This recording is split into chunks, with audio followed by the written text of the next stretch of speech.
Very much, Gar. That was very informative and hopeful. Our second presenter is Jodie Evans. Jodie, as most of you know, is the co-founder and co-director of Code Pink, and has been a peace, environmental, women's rights, and social justice activist for 40 years. She's, among many other things, published 2 books, Stop the Next War Now and Twilight of Empire. She has produced several documentary films, including The Most Dangerous Man in America and Howard Zinn's The People Speak. We're delighted to have you with us, Jodie. Thank you.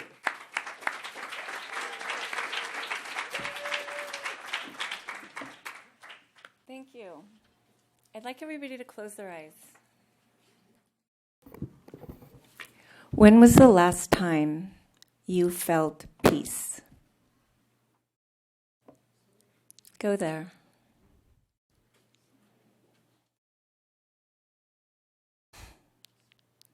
Thank you. Monday we had an International Day of Peace in the center of Ann Arbor.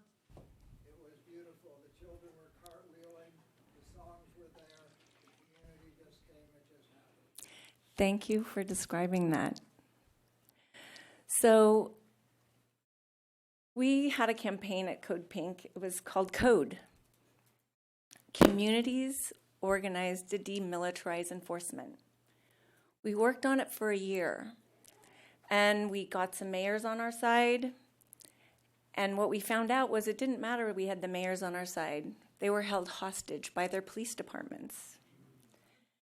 So even if they wanted to get rid of their weapons, they couldn't.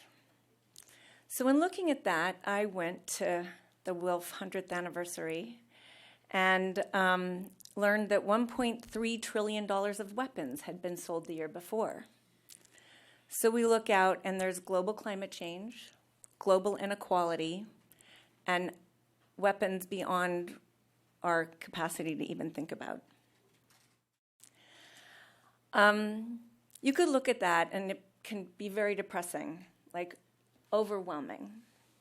But then I said, well, if you believe in life, what do you do in a situation like this?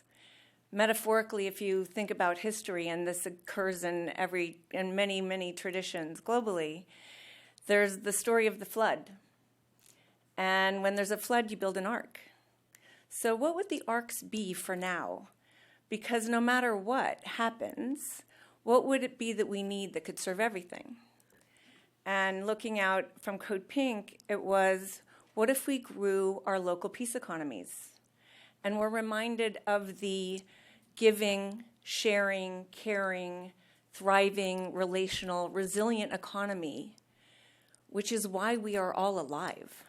There's this other economy, the war economy that we were hearing about, that is destructive, oppressive, extractive, and we are constantly told unsustainable. What does that mean, unsustainable? Like going off a cliff.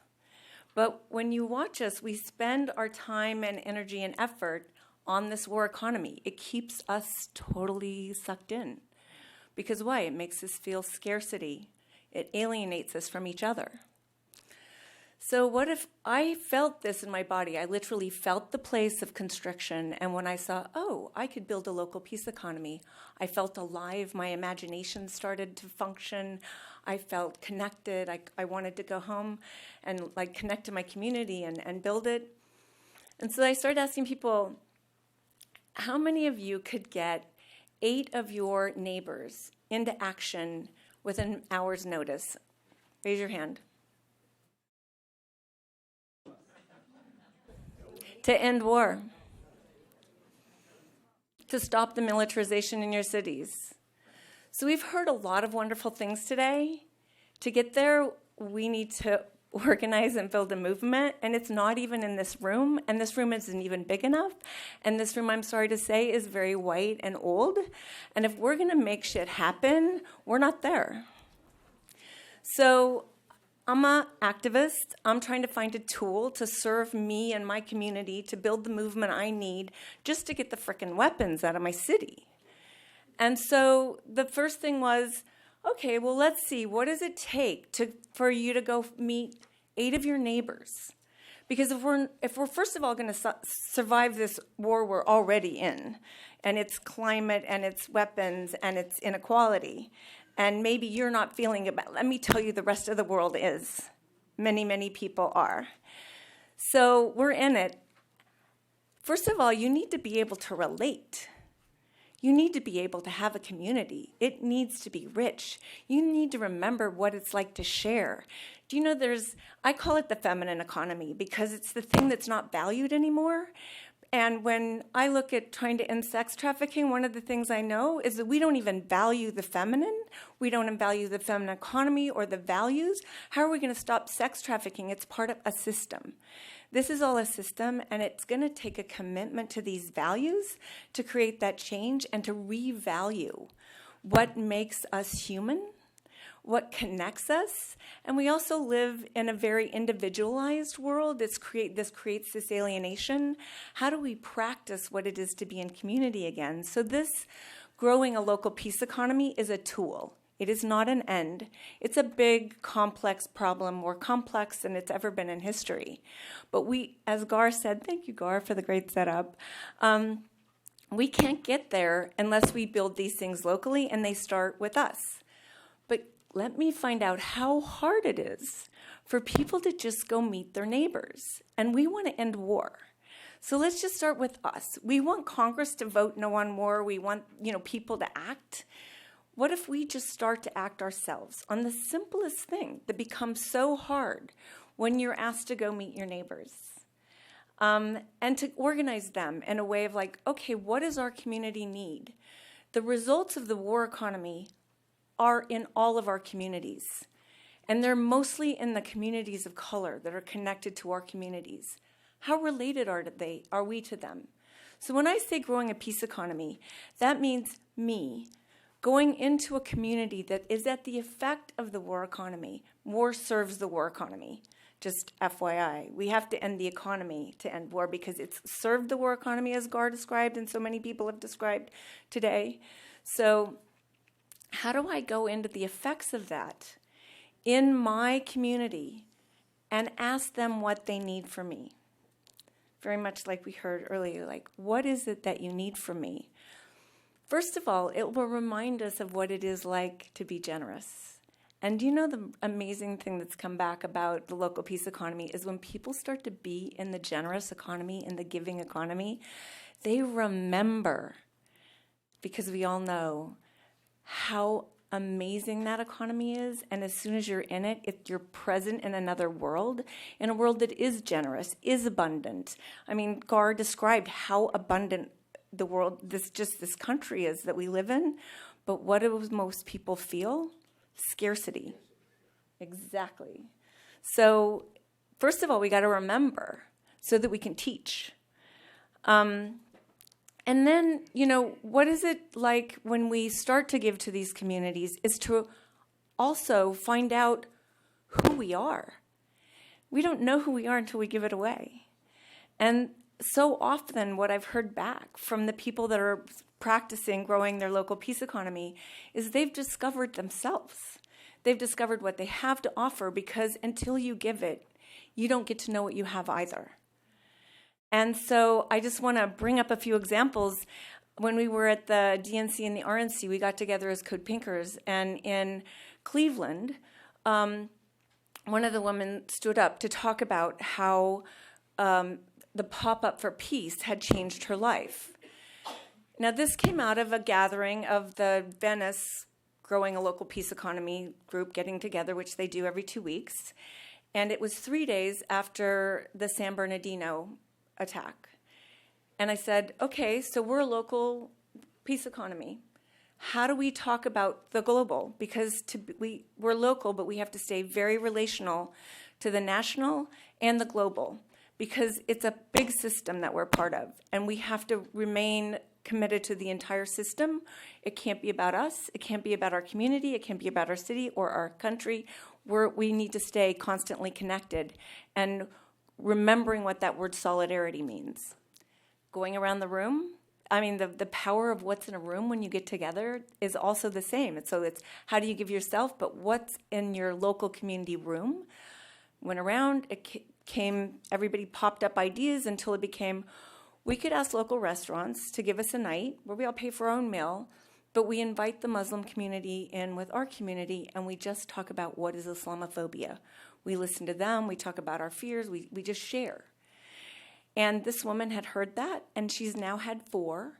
She calls them Teas for Peace.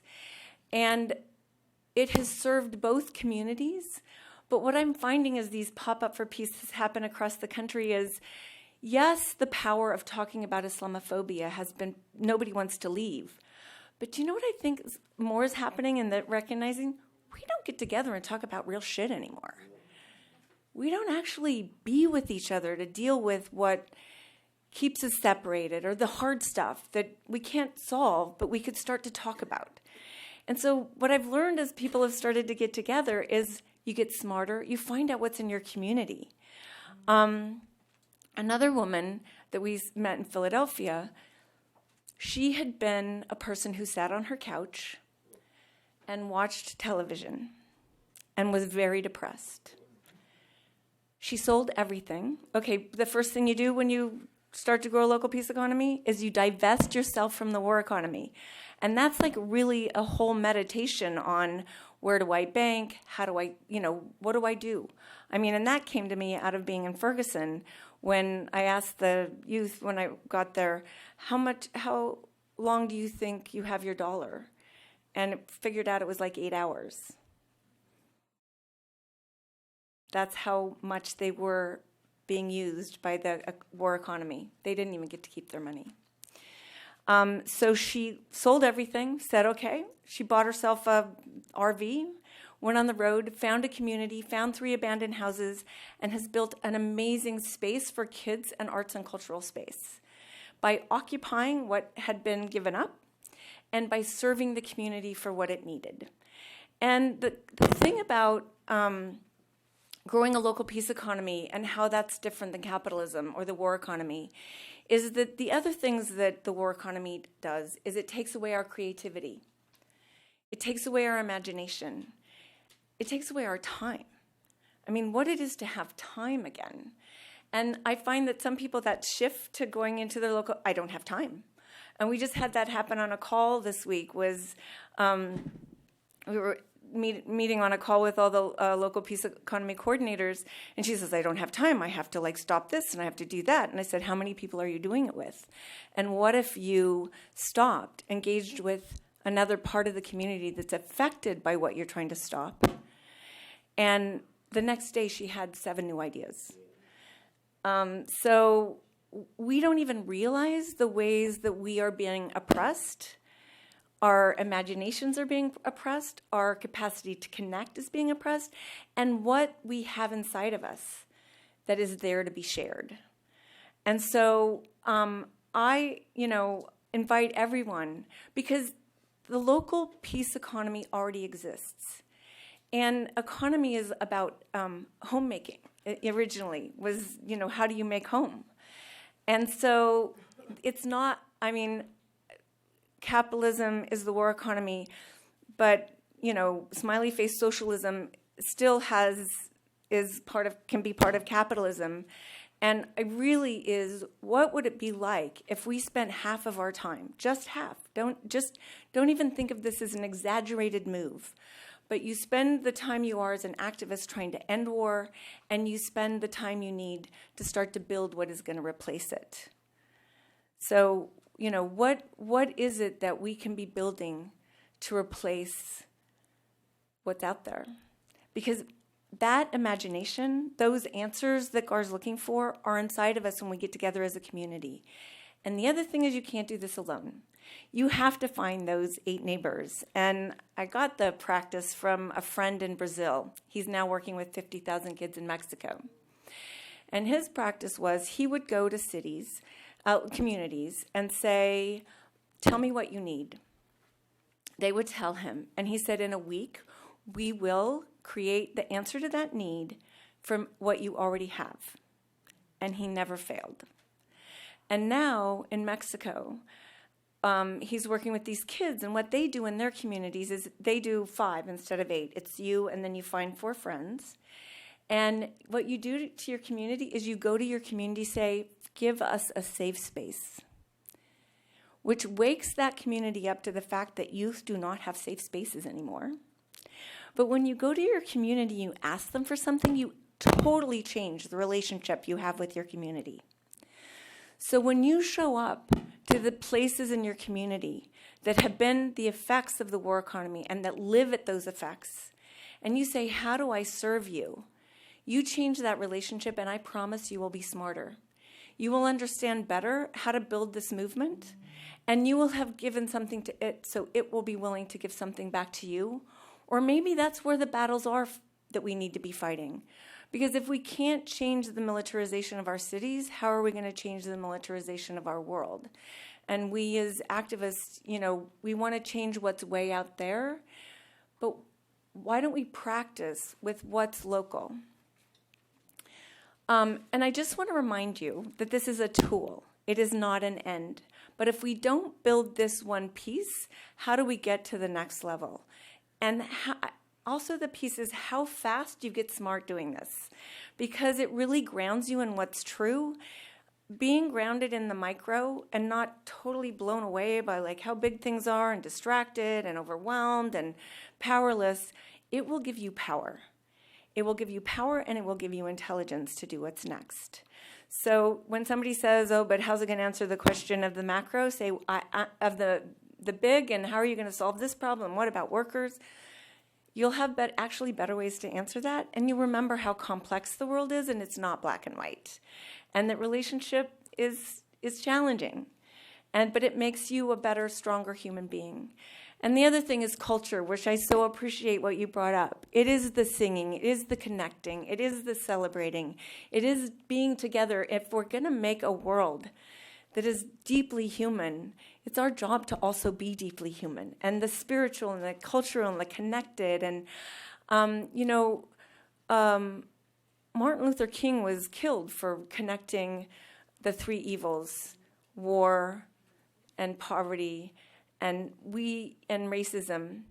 What if we listen to him and remember as we're doing this work that was the work he left us to do, and that where are we doing that, and how are we being called to that, and how do we bring all three of those together in our work? And if we do bring all three of those together, we will be able to build the movement that we need.